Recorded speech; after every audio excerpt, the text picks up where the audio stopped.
দর্শক আমন্ত্রণ বিজনেস স্টোরিতে শুরুতে শিরোনামগুলো জানিয়ে দেব আপনাদের।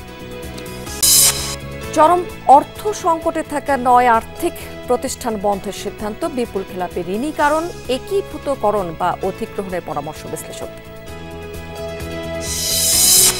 সৌদি আরব গিয়ে কাজ পাচ্ছেন না অনেকে, বাংলাদেশি এজেন্সির বিরুদ্ধে প্রতারণার অভিযোগ, ভিসা পাঠানো কোম্পানিকে দোষে অভিযুক্তরা। রাস্তায় রাস্তায় ঘুরছে, কখন যে দেশে পাঠিয়ে দেয় এটার নিশ্চয়তা নাই। 4 মাস প্লাস হয়ে গেছে, আমাকে কোনো আকামা দেয় নাই, কোনো কাজ দেয় নাই। এখন আমাদের অবস্থা, আমাদের দেশে যাওয়া ছাড়া কোনো উপায় নেই। 2 বছরেই অচল কোরিয়া থেকে আনা মিটার গেজ ইঞ্জিন পড়ে আছে চট্টগ্রামের রেল ওয়ার্কশপে, সমীক্ষা ছাড়া কেনায় দুর্নীতির অভিযোগ। এতক্ষণ শিরোনাম দেখছিলেন, এবার চলে যাচ্ছি পুরো খবরে এবং পুরো সময় জুড়ে আপনাদের সাথে থাকবো আমি রাবেয়া স্মৃতি। চরম আর্থিক সংকটে থাকা ব্যাংক বহির্ভূত 9টি আর্থিক প্রতিষ্ঠান বন্ধের সিদ্ধান্ত নিয়েছে বাংলাদেশ ব্যাংক। এসব আর্থিক প্রতিষ্ঠানের বিতরণ করা ঋণের প্রায় পুরোটাই খেলাপি, গ্রাহকের আমানত ফেরত দেওয়ার সক্ষমতাও হারিয়েছে অনেক আগেই। বাংলাদেশ ব্যাংক বলছে সবচেয়ে দুর্বল আর্থিক এই প্রতিষ্ঠানগুলো টিকিয়ে রাখা সম্ভব নয়, এজন্য এই বন্ধের সিদ্ধান্ত নেওয়া হয়েছে। যদিও বিশেষজ্ঞদের পরামর্শ যে বন্ধ না করে একীভূতকরণ বা অধিগ্রহণের, সেই সাথে আর্থিক প্রতিষ্ঠানগুলোর এই দশার জন্য দায়ীদের সম্পদ বাজেয়াপ্ত সহ দৃষ্টান্তমূলক ব্যবস্থার তাগিদ দিয়েছেন তারা।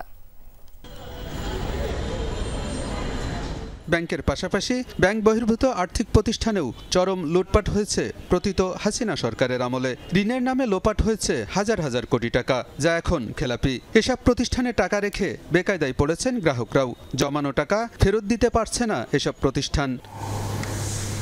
এই অবস্থায় চরম সংকটে থাকা 9টি আর্থিক প্রতিষ্ঠান বন্ধ করে দেওয়ার সিদ্ধান্ত নিয়েছে বাংলাদেশ ব্যাংক।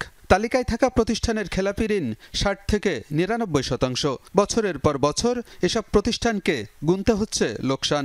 যদিও বিশ্লেষকরা বলছেন প্রতিষ্ঠান বন্ধ করে দেয়া কোনো সমাধান নয়, এর ফলে নতুন করে জটিলতা তৈরি হতে পারে। অবসরের বিকল্প আমি তো অবসর পছন্দই করি না। আমি বলতেছি merger acquisition, yes 100% I support any time. অবসর ইজ নট দ্য সলিউশন। এটা আমেরিকায় আছে, ব্যাংক বন্ধ হয়ে যায়। ইউরোপে থাকতে পারে ব্যাংক বন্ধ, কিন্তু এইসব দেশে এটা চলবে না। এটা করলে এই লোক রাস্তায় নেমে যাবে।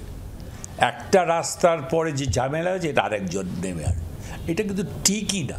বিশ্লেষকরা বলছেন মালিকপক্ষের অনিয়ম আর দুর্নীতির কারণেই সংকটে পড়েছে এসব আর্থিক প্রতিষ্ঠান।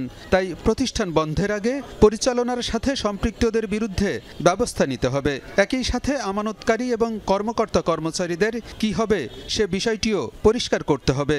বারে বারে বলবো, যারা মালিক পক্ষ, যারা এটার সঙ্গে জড়িত, তাদের কি ব্যবস্থা করলে? কোনো গভর্নমেন্ট কোনো জায়গায় তো দেখলাম না তাদের অ্যাসেটগুলি ফোরক্লোজ করে টেক ওভার করে বলা প্রপোর্শনাল ডিস্ট্রিবিউশন করলো, কেউ তো করে নাই। অবসায়নের কথা বললে বলতে হবে 2টা জিনিস, একটা হলো ডিপোজিটাররা কত দিনের টাকা সুদসহ পেমেন্ট করবো না প্রিন্সিপালটা দিব, কোশ্চেন কিন্তু এগুলি আসবে। দ্বিতীয় হলো যারা ওয়ার্কার আছে তাদের কি অবস্থায় নিয়ে হবে। বাংলাদেশ ব্যাংক বলছে যেসব প্রতিষ্ঠান টিকিয়ে রাখা সম্ভব নয় তাদেরকেই বন্ধ করে দেওয়ার সিদ্ধান্ত নেওয়া হয়েছে। এখনো বন্ধের পদ্ধতি চূড়ান্ত হয়নি, তবে আমানতকারীদের স্বার্থের বিষয়টি অবশ্যই বিবেচনায় নেবে বাংলাদেশ ব্যাংক। সিদ্ধান্ত হয়েছে যে থাকবে না, এছাড়া এদেরকে টিকে রাখার কোনো পন্থা এই মুহূর্তে বাংলাদেশ ব্যাংকের হাতে নাই, হ্যাঁ, যেটা ব্যাংকের ক্ষেত্রে আছে। অতএব না থাকলে কোন কোন পদ্ধতি অনুসরণ করে অবসান করা হবে, ডিপোজিটার এবং চাকরিজীবীদের কি হবে, ওই ব্যাপারে তো এখনো চূড়ান্ত সিদ্ধান্ত হয় না। ওটা প্রসেসের মধ্যেই অন্তর্ভুক্ত হবে। বাংলাদেশ ব্যাংক কিন্তু বলেছে ডিপোজিটারদের স্বার্থেই প্রতিষ্ঠানগুলো অবলুপ্ত করা প্রয়োজন। আর্থিক প্রতিষ্ঠান বন্ধের বিষয়টি সরকারের ইচ্ছা এবং তহবিল যোগানের উপর নির্ভর করছে বলেও জানিয়েছে বাংলাদেশ ব্যাংক। আলমগীর হোসেন, যমুনা নিউজ, ঢাকা। সহায় সম্পদ সব বিক্রি করেও সৌদি আরব গিয়ে কোনো কাজ পাচ্ছে না অনেক বাংলাদেশি শ্রমিক। রিক্রুটিং এজেন্সির প্রতারণার শিকার ভুক্তভোগীরা বলছেন যে কোনো সময় গ্রেফতার হতে পারেন তারা। অভিযুক্ত এজেন্সিগুলোর বিরুদ্ধে আইনি ব্যবস্থা নেওয়ার দাবি জানিয়েছেন তারা। প্রবাসী শ্রমিকদের ভোগান্তির কথা অবশ্য স্বীকার করে এজেন্সিগুলোর বক্তব্য যে তাদের সাথে প্রতারণা করছে সৌদি কোম্পানিগুলো, পাশাপাশি দক্ষতা না থাকায় কাজ পাচ্ছেন না অনেকেই। জনশক্তি কর্মসংস্থান এবং প্রশিক্ষণ ব্যুরো বলছে যে আনুষ্ঠানিক অভিযোগ না পাওয়ার ব্যবস্থা নিতে পারছেন না তারা। সৌদি আরব। তেল সমৃদ্ধ দেশটি বাংলাদেশি শ্রমিকদের সবচেয়ে বড় গন্তব্য। 2024 সালেই 6 লাখেরও বেশি শ্রমিক গেছে দেশটিতে। চলতি বছরও মাসে প্রায় লাখখানিক বাংলাদেশি যাচ্ছে সেখানে। সব মিলিয়ে 26 লাখেরও বেশি বাংলাদেশি কর্মরত সৌদিতে। ভাগ্য বদলের আশায় অনেকেই বাপ দাদার ভিটে মাটি বেচে পাড়ি জমান সেখানে। আর এ কাজে মধ্যস্থতা করে রিক্রুটিং এজেন্সি, যেমন বনানীর এই নর্থ ওয়েস্ট ওভারসিজ। রীতিমতো বিজ্ঞাপন দিয়ে সৌদিতে লোক পাঠায় তারা। গত নভেম্বর থেকে এপ্রিল পর্যন্ত তাদের মাধ্যমে কোম্পানি ভিসা নিয়ে কয়েক শত মানুষ গেছেন সৌদিতে। তারপর এয়ারপোর্ট থেকেই ভোগান্তি তাদের। 6-7 মাসেও কোনো কাজই পাননি অনেকে। আর কেউ কেউ ক্লিনারের কাজ পেলেও মজুরি পাচ্ছেন না নিয়মিত। সেই সাথে যুক্ত হয়েছে অবৈধ হয়ে যাওয়ার ভয়। তাদের মাধ্যমে এসে অনেকে বর্তমানে অনেক সমস্যায় পড়ে গেছে। তারা চাকরি নাই, এমনকি তারা রাস্তায় রাস্তায় ঘুরছে। কখন যে দেশে পাঠিয়ে দেয় একটা নিশ্চয়তা নাই। আসছি 4 মাস প্লাস হয়ে গেছে, আমাকে কোনো আকামা দেয় নাই, কোনো কাজ দেয় নাই। আমাদেরকে জুস ফ্যাক্টরির কথা বলে নিয়ে আসছে। সৌদি আরবে প্রচুর দরপাকড় চলতেছে। এখন আমাদের অবস্থা, আমাদের দেশে যাওয়া ছাড়া কোনো উপায় নেই। আর না হয় আমাদের এখানে আকামা, নিজস্ব আকামা লাগাইতে হবে এখন, যার পরিমাণ প্রায় 3.5 লাখ টাকা প্লাস আসতে পারে।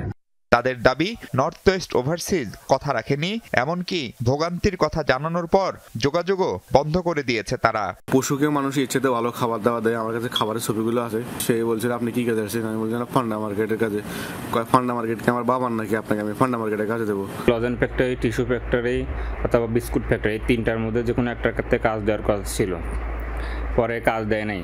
আমাদেরকে যেখানে কাজ দিয়েছে সেখানে বেতনও দেয় না। খুব খারাপ অবস্থায় আছি। তো আমি চাই এটার কোনো একটা বিচার চাই। ক্যামেরার সামনে কথা বলতে নারাজ অভিযুক্ত এজেন্সি অবশ্য শ্রমিকদের ভোগান্তির কথা স্বীকার করেন। তবে এক্ষেত্রে দায় চাপান ভিসা পাঠানো সৌদি কোম্পানিগুলোর উপর। গভর্নমেন্টেরই আসলে দায়। আর ওরা তো চাচ্ছে যে ভিসাগুলো আসলে আমাদেরকে দিচ্ছে, যেখানে শুধু ক্লিনারই আসতেছে। ওইখানকার মূল প্রবলেমটা যে সৌদিতে আপনার থার্ড ক্লাস কিছু কোম্পানি চলে আসছে, যারা সাপ্লায়ার। আমার কাছ থেকে লোক নিচ্ছে, একটা পেশা দিয়ে আমার কাছ থেকে লোক নিচ্ছে, আমি তাকে সেই পেশাই দিচ্ছি, নিয়ে বেচে দিচ্ছে, নিয়ে তারা বেচে দিচ্ছে। কিন্তু তারা তাদের এইখান থেকে আমাদের টার্মস এন্ড কন্ডিশন পাঠাচ্ছে কি, আমাকে 2 বছরের ভিসা 2 বছরের আকামা দিবে, আমাকে থাকতে দিবে, আমাকে খাইতে দিবে, আমাকে এই কয় টাকা বেতন দেবে। বিষয়টি জনশক্তি, কর্মসংস্থান ও প্রশিক্ষণ ব্যুরোর মহাপরিচালককে জানানো হলে তিনি বলেন, এ নিয়ে বুধবার পর্যন্ত লিখিত কোনো অভিযোগ নেই। সাক্ষাৎকার দিতে অপারগতা জানিয়ে বিএমইটি ভোগান্তির শিকার শ্রমিকদের আনুষ্ঠানিক অভিযোগ করতে বলেন। দাবি, তারপর অভিযুক্তদের বিরুদ্ধে ব্যবস্থা নেবে সরকার। গেল জুলাই মাসেই এমন অভিযোগে 47 লক্ষ টাকা জরিমানা আদায় করেছে বিএমইটি। মাহফুজ মিশু, যমুনা নিউজ, ঢাকা। কোনো ধরনের সমীক্ষা ছাড়াই কোরিয়া থেকে কেনা মিটার গেজ ইঞ্জিন অচল পড়ে আছে চট্টগ্রামের রেল ওয়ার্কশপে। 2 বছর না যেতেই এগুলো কার্যত বিকল। অথচ ইঞ্জিনের অভাবে ট্রেন চলাচলে ঢুকছে পূর্বাঞ্চল রেলওয়ে। কারিগরি ত্রুটিযুক্ত এই 30টি মিটার গেজ ইঞ্জিন কেনায় দুর্নীতির অভিযোগ তুলেছেন অনেকেই। কোরিয়া থেকে 2 দফায় কেনা 30টি মিটার গেজ ইঞ্জিনের মধ্যে 16টি পড়ে আছে চট্টগ্রামের পাহাড়তলী সহ অন্যান্য ওয়ার্কশপে। দেশে আনার পর এসব ইঞ্জিনের ধরন, প্রযুক্তি ও কারিগরি দিকের ত্রুটি ধরা পড়ে। ফলে 2 বছর না যেতেই এগুলো কার্যত বিকল। এমন কিছু কম্পোনেন্টস ছিল যেগুলো প্রপারলি ফাংশন করতেছে না, কন্টিনিউয়াসলি একটার পর একটা ফেল করে যাচ্ছে। 3000 সিরিজ ফেল হইলে এটা আর লোকোমাস্টার কিছু কাজ করার সুযোগ থাকে না। এটা এসি ক্যাপযুক্ত ইঞ্জিন ছিল, কিন্তু এসিটা নষ্ট হয়ে যাওয়ার পরে আমরা গরমে প্রচণ্ড কষ্ট পাইতেছি। নতুন প্রযুক্তির এসব ইঞ্জিন জটিল সফটওয়্যার আর কম্পিউটার ভিত্তিক হওয়ায় খাপ খাওয়াতে পারছেন না এ দেশের ট্রেন চালকরা। কোনো ট্রেনিংও দেয়া হয়নি তাদের। ইঞ্জিনিয়ার সাহেব আসছে বিদেশিরা, আর আমাদের এখানে যে ইঞ্জিনিয়ার সাহেবরা গেছেন ওনারা থাকে এটাকে দেখভাল করতো, এবং কোনো রক্ষণাবেক্ষণের লোকও জানে না, এবং কোনো পার্টসও আনে না। চুক্তি করে যারা এটা আনছে তারা এখন রেলে নাই, তারা এখন দিব্যি আরামে বিদেশে বসবাস করতেছে। অথচ ইঞ্জিনের অভাবে ট্রেন চলাচল বিঘ্নিত হওয়ায় বারবার হোঁচট খাচ্ছে পূর্বাঞ্চল রেলওয়ে। কয়েকটা তদন্ত কমিটি হয়েছে, কিন্তু তদন্ত কমিটি রিপোর্ট গেছে, কিন্তু কার বিরুদ্ধে কোনো শাস্তিমূলক ব্যবস্থা গ্রহণ করা হয় নাই। স্পেয়ার পার্টস আসার যে প্রক্রিয়াটা অত্যন্ত স্লো গতিতে চলছেন। চাহিদা অনুযায়ী লোকোমোটিভ সরবরাহে নির্দেশনা অমান্য করার অভিযোগ উঠেছে রেলের অতিরিক্ত মহাপরিচালক পদমর্যাদার এক কর্মকর্তার বিরুদ্ধে। তার সময়ে সবচেয়ে বেশি সংখ্যক ইঞ্জিন বিকল হয়েছে।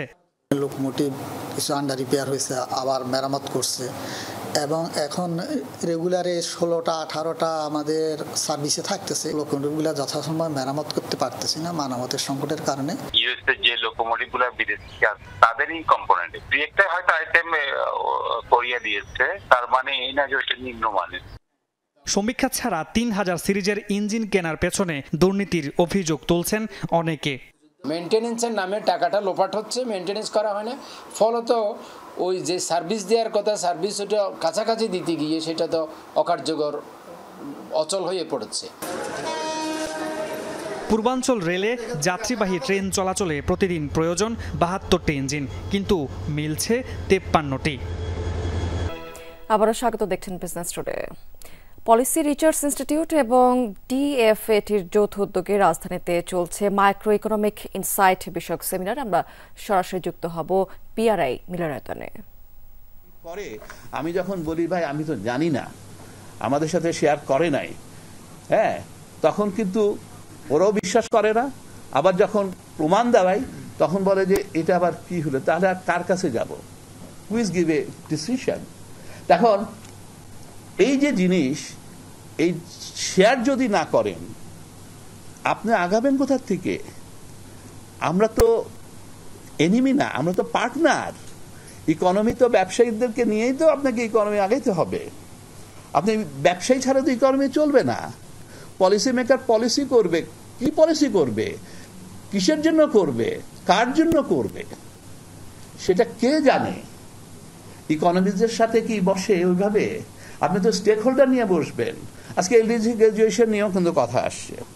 এনিওয়ে, আমি যেটা বললাম, এই যে ইস্যুগুলি, এনার্জি, এনবিআর, তারপরে এই port, safety, labour issue, these are actually A main obstacle. Micro economic insight বিষয়ক সেমিনারটিতে এতক্ষণ আমরা সরাসরি যুক্ত ছিলাম। আমরা অন্য প্রসঙ্গে এখন চলে যাব। মেহেরপুরের সার সংকটে বিপাকে পড়েছেন সেখানকার কৃষক। চাহিদা তুলনায় মিলছে সিকি ভাগ। মজুদের তলানিতে গিয়ে ঠেকেছে কৃষকের অভিযোগ যে সার কিনতে হচ্ছে বাড়তি দামে। যদিও অভিযোগ অস্বীকার করেছেন ডিলাররা, সংকট নিরসনের আশ্বাস দিয়েছেন অবশ্য কৃষি কর্মকর্তা। মেহেরপুর সদর উপজেলার বামনপাড়া মাঠ, জমি তৈরি করছেন কৃষকরা। তবে সার সংকট দেখা দেয় ফলন নিয়ে শঙ্কায় তারা। এবার টিএসপি সারের সংকটই সবচেয়ে বেশি। ফসফেট লাগবে, ইউরিয়া লাগবে, পটাশ লাগবে, সার তো পাওয়া যাচ্ছে না। এখন সার পাওয়া যাচ্ছে না বিধায় আমাদের আবাদও সেভাবে হচ্ছে না। যদিও পাশে এই সার হয়েছে 2 নম্বর সার, এমনি কম প্লেস আছে, সেই 1 বস্তার জায়গায় 2 বস্তা দিয়েও সেই আগে যা কাজ হইতো সেভাবে কাজ হয়েছে না। খুচরা কিনতে গাড়ি বলবে 28 টাকা কেজি, তাও দেওয়া যাবে না। 28 টাকা কেজি দেওয়া যাবে না, 30 টাকা নেব। এরকম যদি বলে তাহলে সার কিনা যায়। কৃষকদের অভিযোগ, ডিলারদের কাছ থেকে পর্যাপ্ত সার পাচ্ছেন না তারা। নন ডিলারদের কাছ থেকে কিনতে হচ্ছে বেশি দাম দিয়ে। জমিতে প্রয়োজনীয় সারের সিকি ভাগও প্রয়োগ করতে পারছেন না। 11 বিঘা কলা, একটা আইডি কার্ড নিয়ে গেলে 1 বস্তা সার দিচ্ছে। তো 1 বস্তা সার 11 বিঘিতে সেই হোমিওপ্যাথি ওষুধ দেওয়ার মতন করে দিতে হয়েছে। 20,000 খরচ করতে হবে, 25,000 খরচ করতে হবে, আমাদের 1 লাখ টাকা লাভ হয়। এই টাকাটা আমাদের হয়েছে না, সার নেই। জমিতে চাষ করি, কপি লাগাবো, কপিতে লাগাবো তো সার দিতে হবে, সার তো পাচ্ছে না। আর যদিও পাচ্ছে, সারের প্রচুর দাম। জেলার 3 উপজেলা মিলে 96 জন সার ডিলার রয়েছেন। তারা বলছেন বরাদ্দ চাওয়া সারের 1/3 পাচ্ছেন তারা। তবে বেশি দামে বিক্রি হচ্ছে না বলে দাবি তাদের। যে চাহিদাটা দেয় সেই চাহিদা 3 ভাগের মধ্যে 1 ভাগ আমাদের দেয় আর 2 ভাগ আমাদের দেয় না। ডিলাররা যারা সার আনে এদের পক্ষে কখনোই বেশি দামে বিক্রি করা সম্ভব না। এটা যদি এই ধরনের কিছু হয়, গ্রামে গঞ্জে যেসব নন ডিলার আছে তারা বিভিন্ন এলাকায় থেকে সংগ্রহ করে বাকিতে ব্যবসা করে। জেলায় চাহিদার তুলনায় মজুদ সারের পরিমাণ খুবই কম। কৃষি কর্মকর্তা বলছেন ডিলাররা টাকা জমা দিলেও সার সরবরাহ করতে পারেনি কর্তৃপক্ষ। তবে সংকট নিরসনের চেষ্টা চলছে। জুলাই মাসের যে পরিমাণ সারের বরাদ্দ আমাদের ছিল তার একটা বড় অংশ ছিল হলো বিসিআইসি থেকে দেওয়া, যেটা আমাদের যশোর থেকে দিয়ে থাকে। এই সারটা আমাদের সব ডিলারই টাকা জমা দিয়েছেন যথানিয়মে মাসের প্রথম দিকেই, কিন্তু ওই গ্রাউন্ড থেকে সরবরাহটা আমাদের চাহিদা মতো দিতে পারছে না। যার যখন প্রয়োজন, হয়তো যার লাগবে কালকে উনি যেন আজকে সার কেনেন, পরবর্তী যেন 10 দিন বা 15 দিন আগে যেন কেউ সার কিনে সংরক্ষণ না করেন। আপাতত জমিতে অতিরিক্ত সার প্রয়োগ না করার পরামর্শ দিচ্ছেন কৃষি সংশ্লিষ্টরা। পঞ্চগড়ের তেঁতুলিয়াতে রাজশাহী কৃষি উন্নয়ন ব্যাংকের ভজনপুর শাখায় ডাকাতির চেষ্টাকালে এক যুবককে আটক করেছে পুলিশ। গতরাতে উপজেলার ভজনপুরে বাজারে এই ঘটনাটি ঘটেছে। পুলিশ এবং স্থানীয়রা জানিয়েছে যে খাবার খেতে বাইরে গিয়ে কিছুক্ষণ পর ব্যাংকের ভেতরে আলো দেখতে পান একজন নিরাপত্তা কর্মী। সন্দেহ হলে মুঠোফোনে ব্যাংক ম্যানেজার কর্মকর্তা সহ স্থানীয়দের বিষয়টি জানিয়েছেন তিনি। পরে ব্যাংকের ভেতর থেকে শহীদুল হক নামে এক যুবককে আটক করা হয়। এ সময় তার সাথে থাকা একটি ব্যাগ এবং ডাকাতির সরঞ্জাম জব্দ করা হয়েছে। খবর পেয়ে ঘটনাস্থলে গিয়ে শহীদুলকে আটক করেছে পুলিশ। এই ঘটনায় এখনো পর্যন্ত কোনো মামলা করা হয়নি। ব্যাংকের যে আমাদের নিরাপত্তা প্রহরী আনিস অস্থায়ী থাকে, সে খাবার খাওয়ার জন্য বাইরে গেছিল। এই মুহূর্তে এখানে ভিতরে আসে, দেখে বাইরে থেকে যে এখানে একজন ব্যক্তি চেয়ারে বসে আছে। টাকা তুলছে, টাকা তোলার পর আর বাইরে হয়নি, ভিতরে ছিল। হিলি স্থলবন্দরে ভারত থেকে রেকর্ড পরিমাণ চাল আমদানি করা হয়েছে। বুধবার একদিনেই আমদানি হয়েছে সেখানে 5,650 মেট্রিক টন চাল। আমদানি বাড়ার সাথে সাথে প্রতি কেজি চালের দাম কমেছে 3 থেকে 4 টাকার মতো। হিলি স্থলবন্দরের পাইকারি বাজারে প্রতি কেজি সম্পা চাল বিক্রি হচ্ছে 67 থেকে 68 টাকায়, মিনিকেট বিক্রি হচ্ছে 62 এবং মোটা চালের স্বর্ণা চাল সেটি বিক্রি হচ্ছে 50 থেকে 51 টাকা কেজি দরে। এদিকে আমদানি বেশি থাকায় অন্যদিকে চাল তুলনামূলক কম থাকায় দেশের বিভিন্ন প্রান্ত থেকে পাইকারি ক্রেতারা আসছেন এই বন্দরে। সরকার যদি এইটা বাজারটা স্থিতিশীল রাখতে পারে, মানুষের অনেকটা স্বস্তি ফিরে আসবে। চাল আমদানি প্রচুর, মালের বাজার কমে যাওয়াতে প্রতিদিন নিয়ত আমরা 8-10 গাড়ি চাল কেনাকাটা করতেছি। যে চাউলটা আজকে থেকে 2-3 দিন আগেও চাল ছিল 70 টাকা, 69 টাকা, 71 টাকা, সেই চাউলটা এখন বর্তমানে একটু নিম্নমুখী বাজারে চলে আসছে। দর্শক, এই ছিল বিজনেস টুডে এখনকার আয়োজনে। এতক্ষণ সঙ্গে থাকার জন্য ধন্যবাদ আপনাদের সবাইকে।